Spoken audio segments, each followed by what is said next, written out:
రామాయణం హిందువులందరికీ ఒక ఎమోషన్.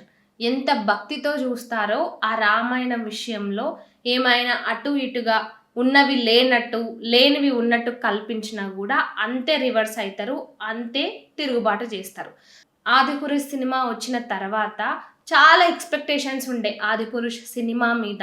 రాముని మీద, సీత మీద వీళ్ళందరి మీద ఆ క్యారెక్టర్‌లను తీసుకొచ్చే విధానము ఎంత గొప్పగా ఉంటుందో. అప్పట్లో అయితే ఓం రావత్ డైరెక్టర్ అయితే ఏకంగా ప్రతి థియేటర్లలో ఒక చైర్‌ని వదలండి హనుమంతుడు వస్తాడంటే కూడా ఏ లెవెల్‌లో ఉంటుందిరా సినిమా అని ఎన్నో ఆశలు పెట్టుకున్నారు. ఎంతో ఒక పీక్ లెవెల్‌లో ఎక్స్‌పెక్టేషన్స్ పెట్టుకున్నారు. కానీ ఆ సినిమా చాలా అందరిని కూడా డిసప్పాయింట్ చేసింది. అందులో ఉన్న క్యారెక్టర్స్ గానీ, వాళ్ళేసుకున్న కాస్ట్యూమ్స్ గానీ, కొన్ని సీన్స్ గానీ. అయితే ఇప్పుడు ఏదైతే రామాయణ సినిమా వస్తుందో ఇది బాలీవుడ్ వాళ్ళు తీస్తున్నారు.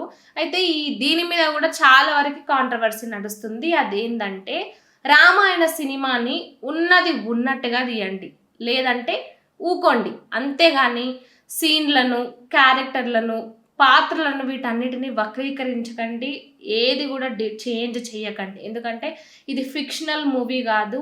మన హిస్టరీ, మన మైథాలజీలో ఉన్న హిస్టరీ కాబట్టి దీన్ని జోలికి పోవాలనుకున్నారు కాబట్టి ఎట్లుందో యాజ్ ఇట్ ఈస్ తీయండి గానీ అందులో ఎటువంటి కిరికిరిలు, పంచాయతీలు చెయ్యకండి అంటూ ఇప్పుడు హిందువులందరూ కూడా మాట్లాడుతున్నారు. అయితే ఈ రామాయణ సినిమాకి ఇప్పటికే శ్రీ రామ్ లీలా మహాసంఘ్ ఒక లేఖను కూడా రాసింది. అదేంటంటే మీరు ఈ సినిమాను తీసిన తర్వాత రిలీజ్ కంటే ముందు మాకు స్పెషల్ స్క్రీనింగ్ వేసి చూపియండి. ఎందుకంటే ఎటువంటి అభ్యంతరకరమైన సీన్స్ ఉన్నా కాస్ట్యూమ్స్ విషయంలో కానీ, రాముడి విషయంలో, సీత విషయంలో, క్యారెక్టర్ల పరంగా కానీ ఏం కొంచెం అటు ఇటు ఉన్నా కూడా మీరు అవి సీన్స్ డిలీట్ చేసుకోవడానికి మేము చెప్తాము.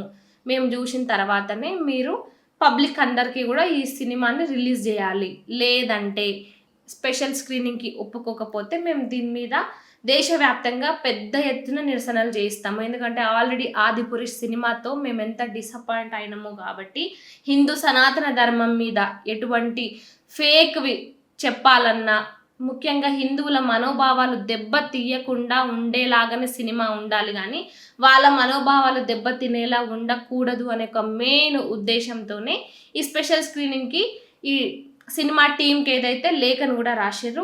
ఇప్పటికే ఈ రామాయణ ట్రైలర్ చూసిన తర్వాత చాలామంది కూడా ఆ ట్రైలర్ పట్ల చాలా నిరాశగా ఉన్నారు.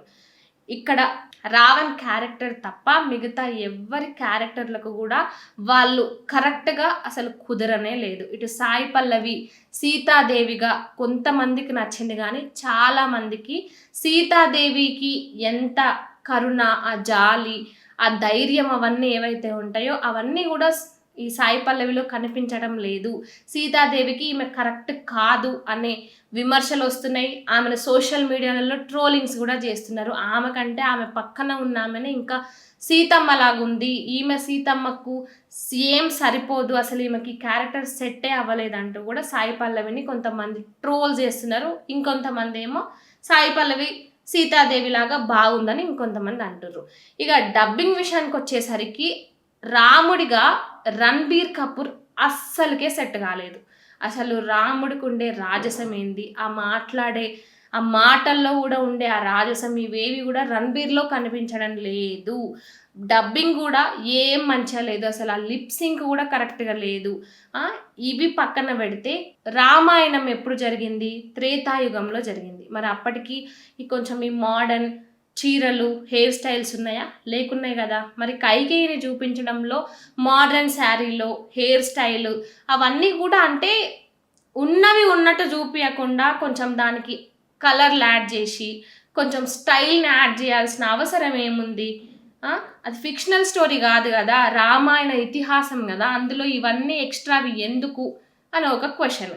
ఇక ఇది పక్కన పెడితే రాముడి విషయంలో, సీత విషయంలో, కైకేయి విషయంలో ఇట్లా ఉంటే శూర్పణఖని ఎంత అందంగా చూపించారంటే రియల్గా మనం చదువుకున్న స్టోరీలలో, మనం చిన్నప్పుడు చదువుకున్న స్టోరీలలో శూర్పణఖ ఎంత వికృత చేష్టలతో ఉంటుంది. కానీ ఇక్కడ మాత్రం అందంగా రకుల్ ప్రీత్ సింగ్ని ఆ క్యారెక్టర్ ఆమెకి ఇచ్చిర్రు, అంత అందంగా చూపించిర్రు.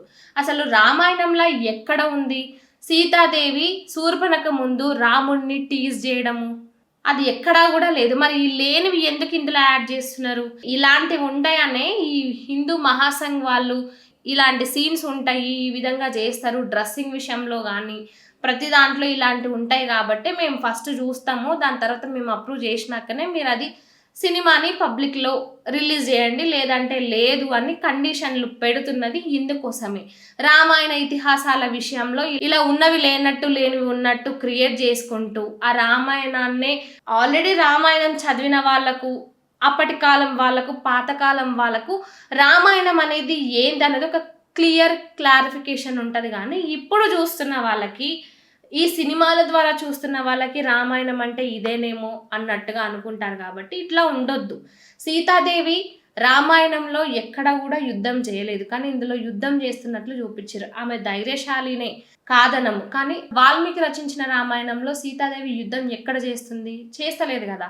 ఇలా లేనివి ఉన్నట్టు కల్పించడం వల్లనే ఈ సినిమా మీద ఎక్స్పెక్టేషన్స్ అన్నీ చాలా వరకు కొంతమందికి పోయినాయి. అంటే ఇలాంటి సీన్స్, ఎందుకంటే రామాయణం స్టోరీ అందరికీ తెలుసు, మళ్ళీ రామాయణాన్ని ఎందుకు చూస్తాము? అప్పటి రోజులను, అప్పుడు జరిగిన వాటిని గుర్తు చేసుకుంటూ రాముడి గొప్పతనము, సీత ఔన్నత్యము, ఇవన్నీ అంటే ఒక్కొక్క క్యారెక్టర్కు ఉన్న ఆ ప్రతి దాన్ని కూడా మళ్ళీ గుర్తుకు చేసుకోవడానికి, రామాయణం తెలిసిన స్టోరీ అయినా కూడా మళ్ళీ మళ్ళీ చూడడానికి అంత ఇష్టం చూపుతాం. కానీ ఇట్లా ఉన్నది లేనట్టు లేనిది ఉన్నట్టు చెప్తే ఇదే నిజమేమో అని నమ్మేటోళ్ళు, తెలియనోళ్ళు ఉంటారు.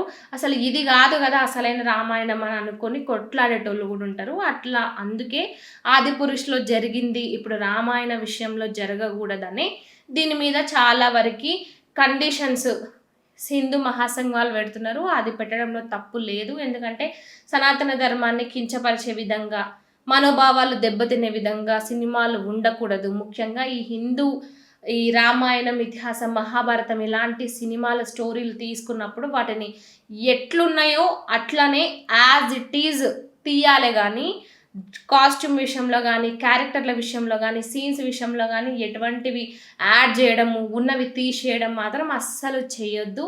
ఎందుకంటే రామాయణాన్ని ఎంత గౌరవిస్తామో, ఎంత ఆదరిస్తామో, ఎంత ఆచరిస్తామో హిందువులకి మాత్రమే బాగా తెలుసు.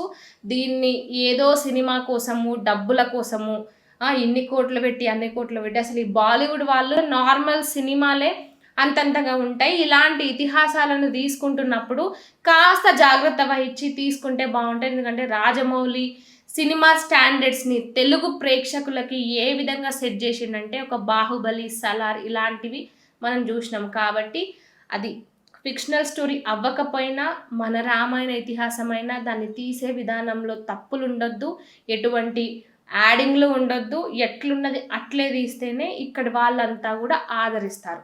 ఇట్లా కాకుండా ఇష్టం వచ్చినట్టు తీసామంటే దాని తర్వాత దానికి ఉండే పరిణామాలు ఉంటాయి. సో మరి మీకు ఈ రామాయణ సినిమాలోని పాత్రలు ఎట్లా అనిపించినాయి? రాముని పాత్ర, సీత పాత్ర వాళ్ళకి సెట్ అయినాయి అంటారా? దీనిపై మీరేమంటారు? కామెంట్ రూపంలో చెప్పండి.